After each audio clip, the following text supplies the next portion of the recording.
Hi guys, welcome back to our channel. I'm back with the Where to Watch series once again, and in this tutorial or in this Where to Watch episode, I'm gonna talk about Deadpool and Wolverine. So I'm gonna list out where the following movie or TV show is available or where you can actually watch it.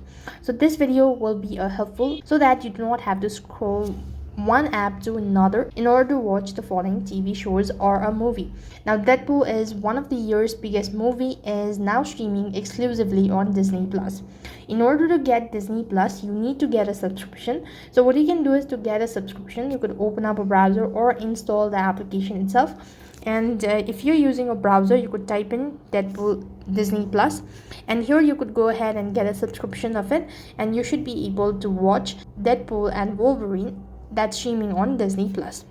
So that's all for this video. I hope the video was helpful. Make sure to like, share and subscribe to our channel. Thank you for watching. See you in the next video.